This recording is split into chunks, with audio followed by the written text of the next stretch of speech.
દુર્ગા માત કી જય. જય શ્રી કૃષ્ણ મિત્રો, ઉત્સવનો મહિમા ચેનલમાં આપનું સ્વાગત છે. દેવી કવચ.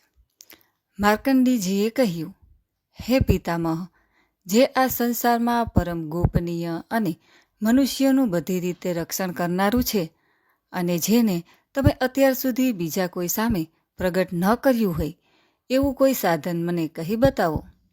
બ્રહ્માજી બોલ્યા, હે બ્રાહ્મણ, એવું સાધન તો એકમાત્ર દેવીનું કવચ જ છે, જે ગોપનીય કરતાં પણ પરમ ગોપનીય, પવિત્ર તથા બધા પ્રાણીઓ ઉપર ઉપકાર કરનારું છે. હે મહામુનિ, તે સાંભળો. દેવીની 9 મૂર્તિઓ છે, તેમને 9 દુર્ગા કહે છે. તેમના અલગ અલગ નામો બતાવવામાં આવે છે.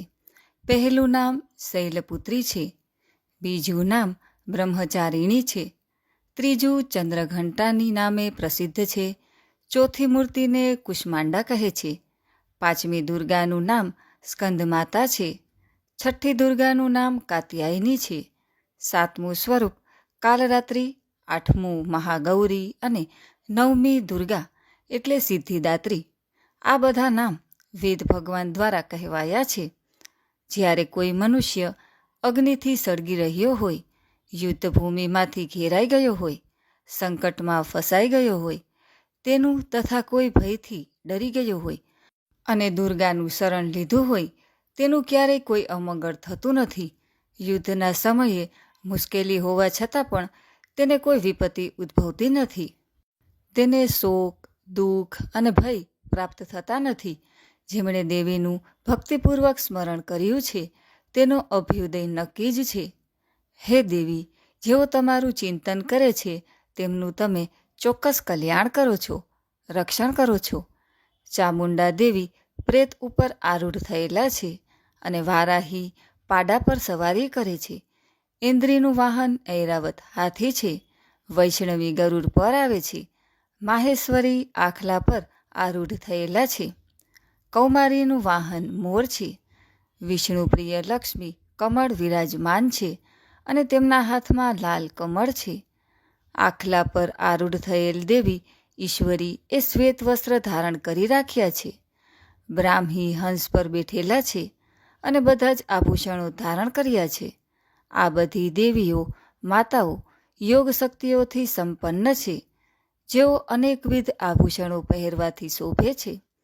તેમણે અનેક રત્નો ધારણ કર્યા છે, ક્રોધથી ભરેલી છે, અને ભક્તોનું રક્ષણ કરવા રથમાં બેઠેલી છે.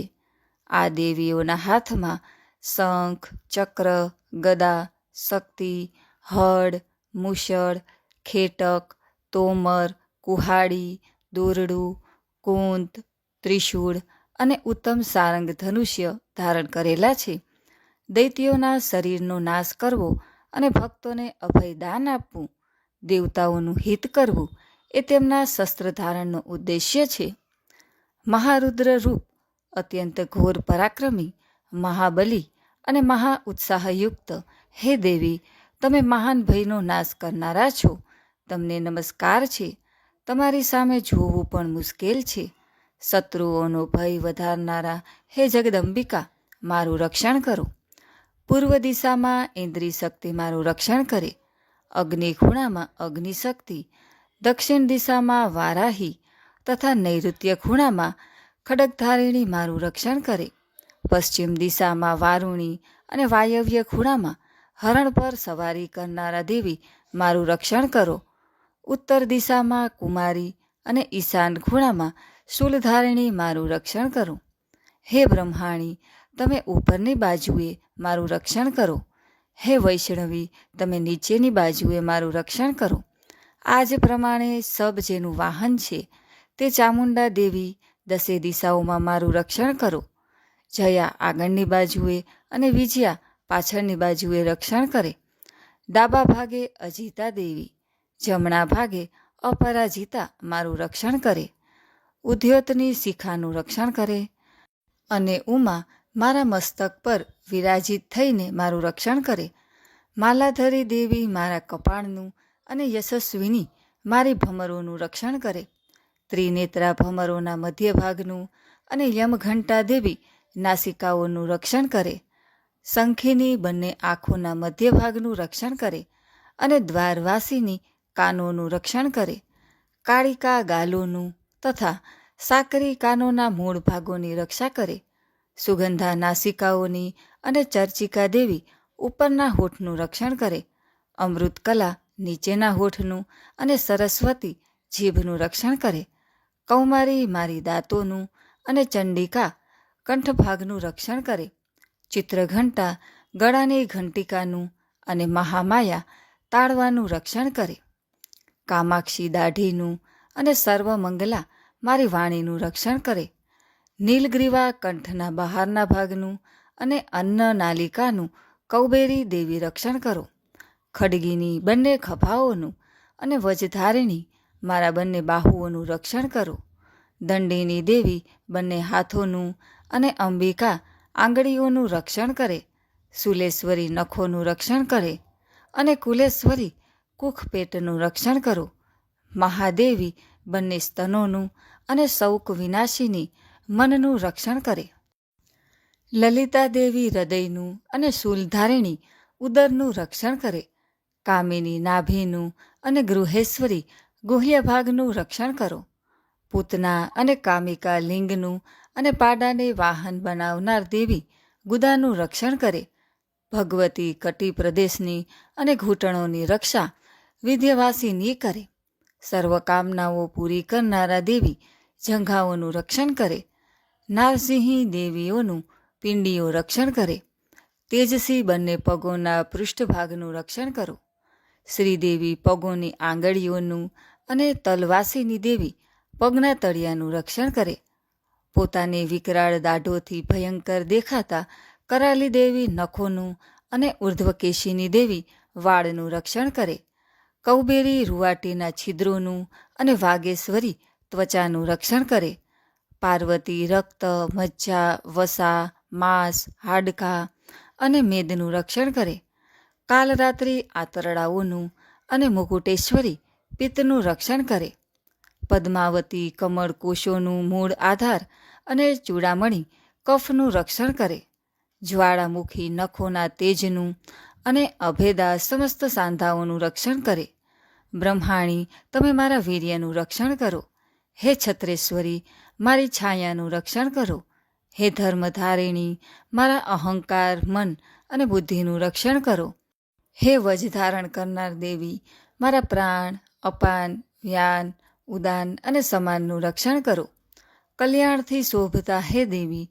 મારા પ્રાણનું રક્ષણ કરો, યોગીની દેવી રસ, રૂપ, ગંધ, શબ્દ અને સ્પર્શનું અને હે નારાયણી તમે મારા સત્વ, રજ અને તમોગુણનું રક્ષણ કરો, વારાહી આયુષ્યનું રક્ષણ કરે, વૈષ્ણવી ધર્મનું રક્ષણ કરે તથા ચક્ર ધારણ કરનાર દેવી યશ, કીર્તિ, લક્ષ્મી, ધનનું, વિદ્યાનું રક્ષણ કરે, હે ઇન્દ્રાણી તમે ગોત્રનું રક્ષણ કરો, હે ભૈરવી પત્નીનું રક્ષણ કરો, હે ચંડિકા મારા પશુઓનું રક્ષણ કરો, હે મહાલક્ષ્મી પુત્રોનું રક્ષણ કરો, હે સુપથા દેવી મારા પથનું અને ક્ષેમકરી દેવી મારા માર્ગનું રક્ષણ કરે, હે મહાલક્ષ્મી રાજદ્વારી કાર્યોમાં મારું રક્ષણ કરો તથા સર્વ બાજુએ રહેલા વિજયા ચારે બાજુ રહીને રક્ષણ કરો, હે દેવી જે સ્થાન કવચમાં કહેવાયું નથી અને તેથી રક્ષણ વિનાનું છે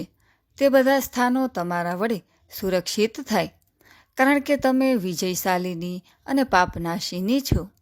મનુષ્ય પોતાના શરીરનું ભલું ઈચ્છતો હોય તો તેણે કવચનો પાઠ કર્યા વિના એક ડગલું પણ ભરવું નહીં. કવચનો પાઠ કરીને જ યાત્રા કરવી.